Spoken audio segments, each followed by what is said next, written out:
O oceano guarda segredos. Vasto, escuro e profundamente misterioso, suas profundezas escondem mundos que estamos apenas começando a compreender.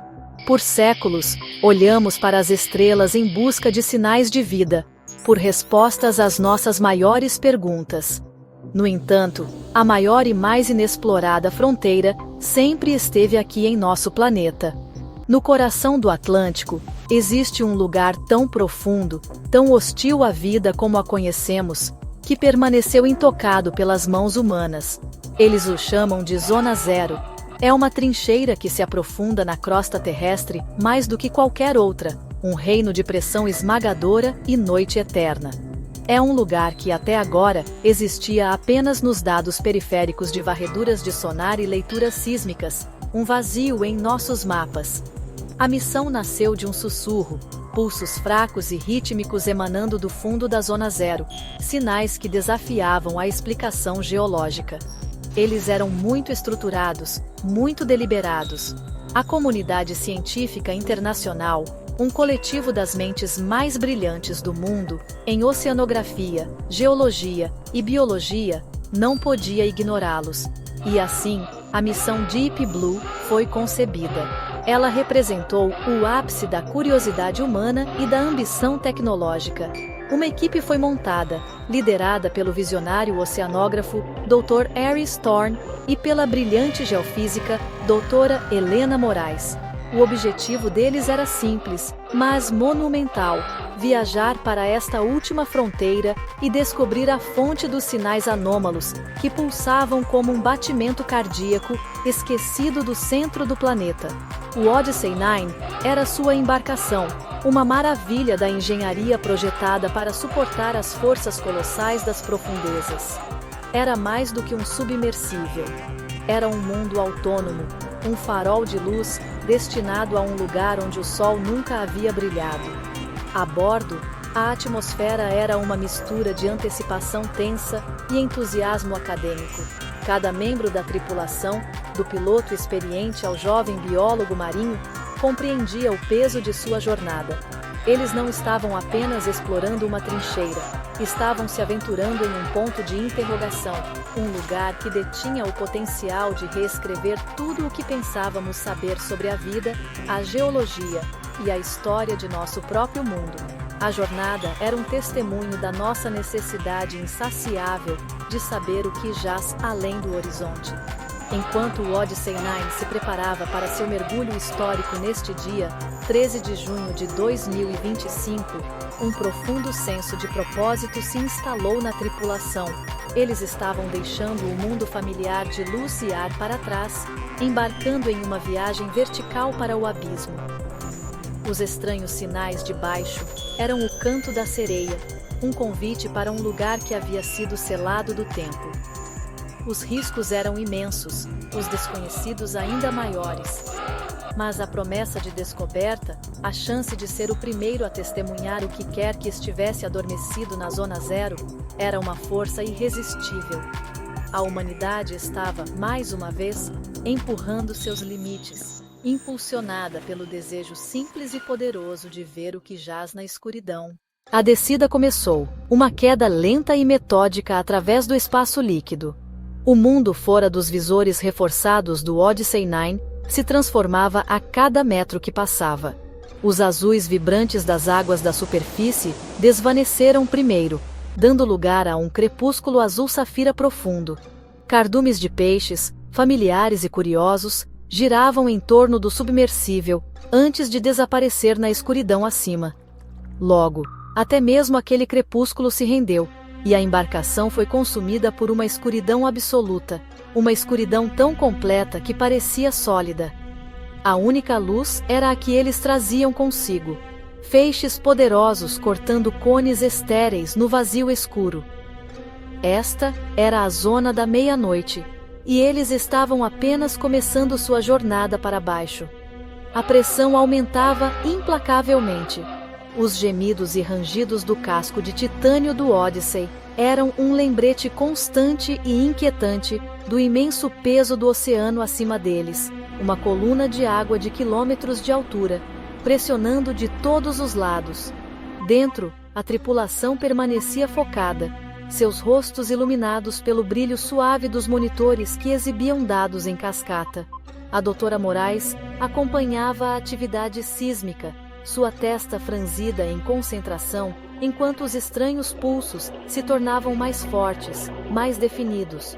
O Dr. Thorne observava o sonar, seus olhos buscando qualquer forma, qualquer estrutura no abismo, aparentemente sem características. Eles estavam caindo através de camadas de tempo geológico, passando por antigos montes submarinos e os restos fantasmagóricos de criaturas que viveram e morreram na escuridão total. De repente, o sonar emitiu uma leitura impossível. Abaixo deles, onde o fundo da trincheira deveria ser uma planície desolada e plana de sedimento, o sistema mapeou os contornos de uma estrutura colossal. Era imensa, com ângulos geométricos nítidos que não poderiam ser naturais. Parecia a entrada para algo, uma caverna, uma abertura no fundo do mar, tão vasta que desafiava todos os modelos geológicos. Os pulsos vinham de dentro. Um suspiro coletivo preencheu a sala de controle. O piloto, guiado pelas instruções trêmulas do Dr. Thorne, manobrou o Odyssey 9 em direção à anomalia. As luzes do submersível varreram o abismo, revelando um arco de rocha vulcânica negra, lisa e perfeita. Com precisão meticulosa, o Odyssey 9 cruzou o limiar. Eles não estavam mais em mar aberto, mas dentro de uma caverna submersa de escala inimaginável. A água aqui era estranhamente clara, e os poderosos feixes do submersível viajavam mais longe do que na trincheira aberta. E então, eles viram. A fonte da luz não era a deles. À frente, na imensa escuridão da caverna, um brilho suave e etéreo emanava de baixo.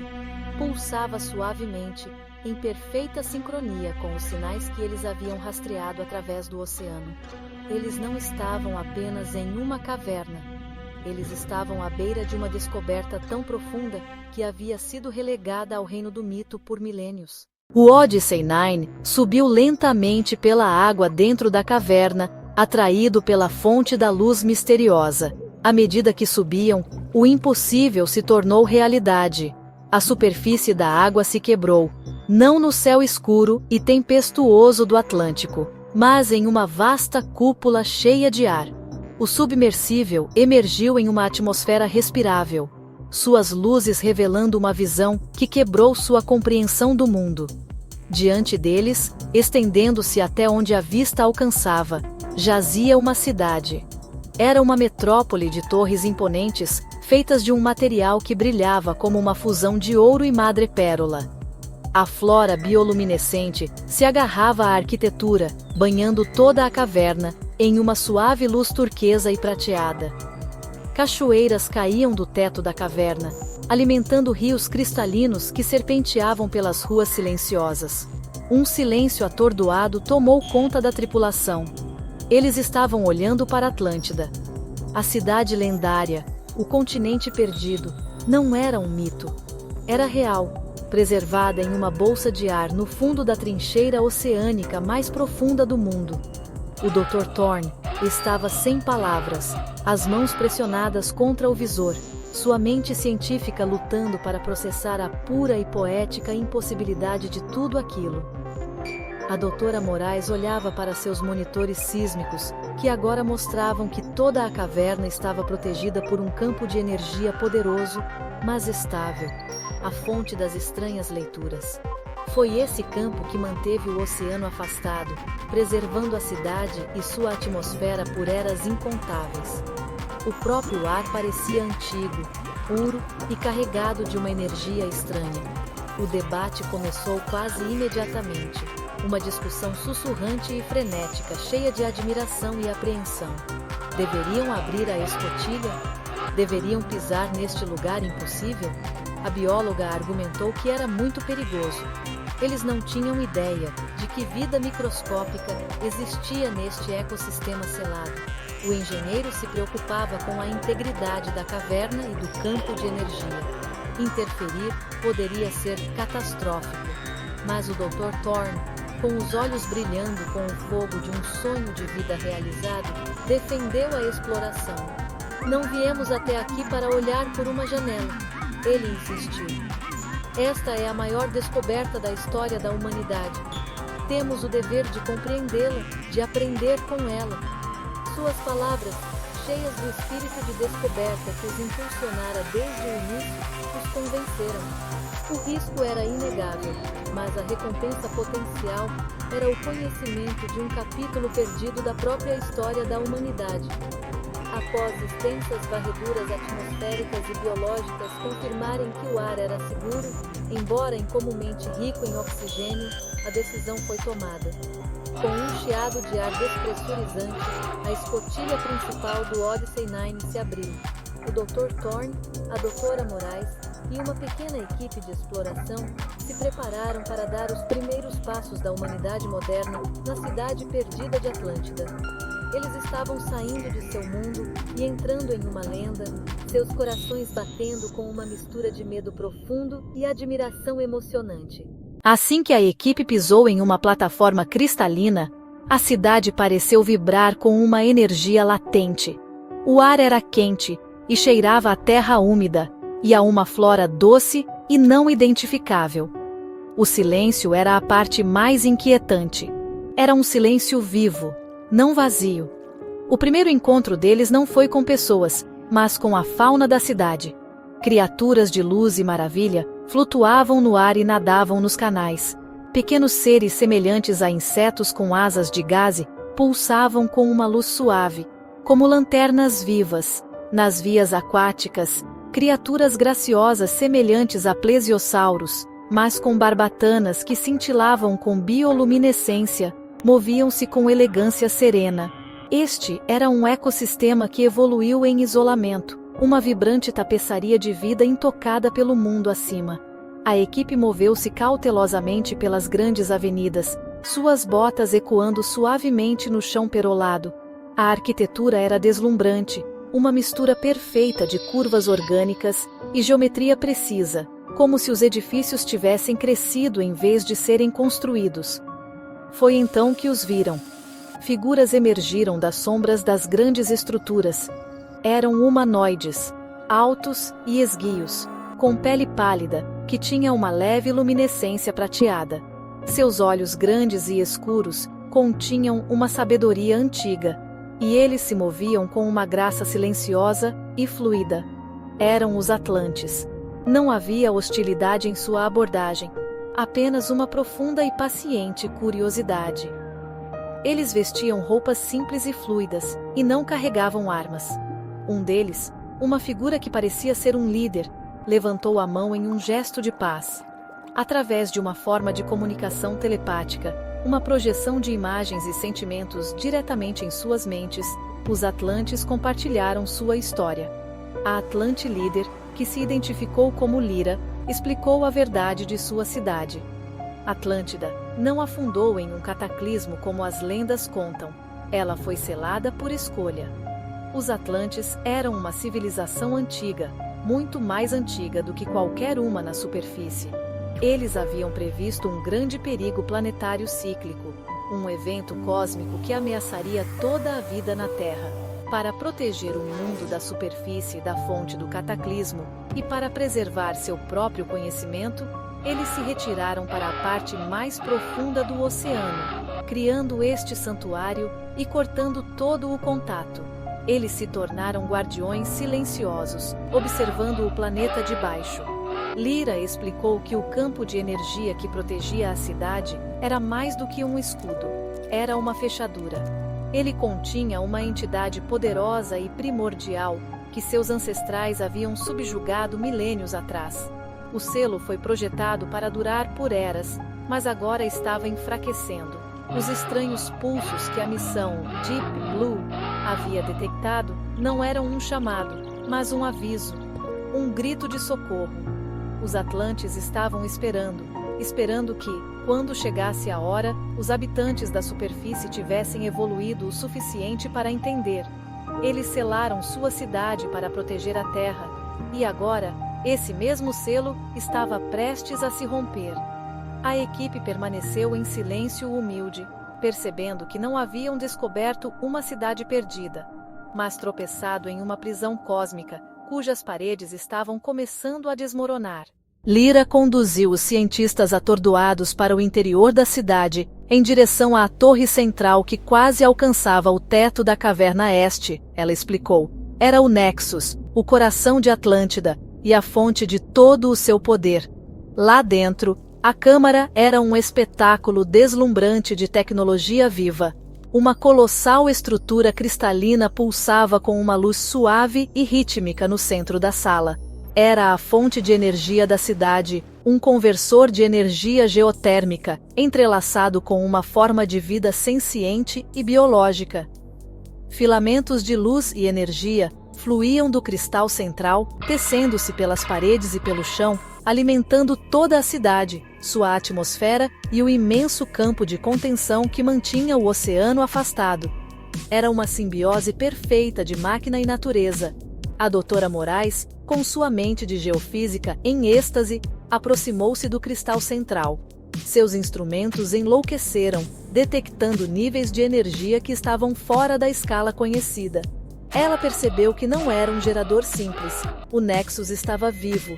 Estava diretamente conectado ao núcleo do planeta, extraindo imensa energia de seus campos geotérmicos e magnéticos, mas também estava conectado aos próprios Atlantes. Sua consciência coletiva ajudava a regular e estabilizar as imensas energias. Por milênios, esse delicado equilíbrio foi mantido um testemunho de seu incrível domínio da ciência e de sua profunda conexão espiritual com o próprio planeta. A cidade não apenas repousava na Terra, era parte dela. Mas o Nexus também servia a outro propósito, mais aterrorizante.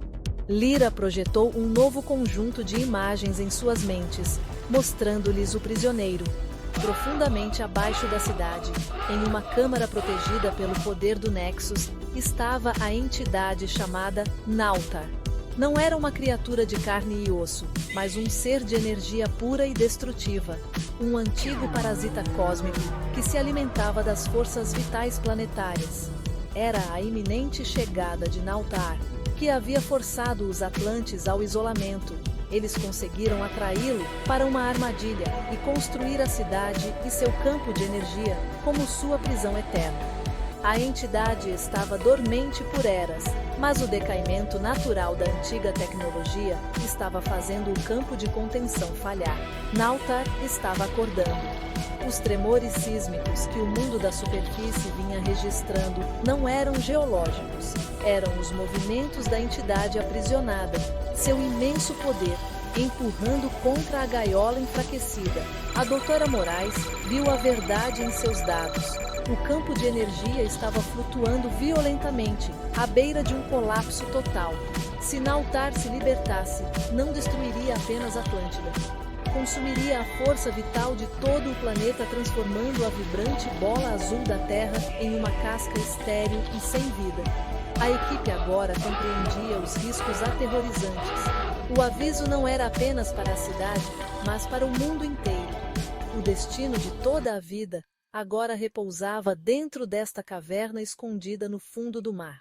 Assim que a gravidade total da situação se abateu sobre eles, a caverna inteira tremeu com um tremor violento. O chão cedeu, e rachaduras se espalharam pela superfície cristalina do Nexus. Luzes de emergência vermelhas começaram a piscar por toda a câmara, lançando um brilho infernal nos rostos aterrorizados dos cientistas e dos estoicos atlantes. Alarmes, silenciosos por milênios, soaram uma sinfonia discordante de aviso. Em uma projeção massiva formada pelo Nexus, eles podiam ver o campo de contenção abaixo, convulsionando violentamente.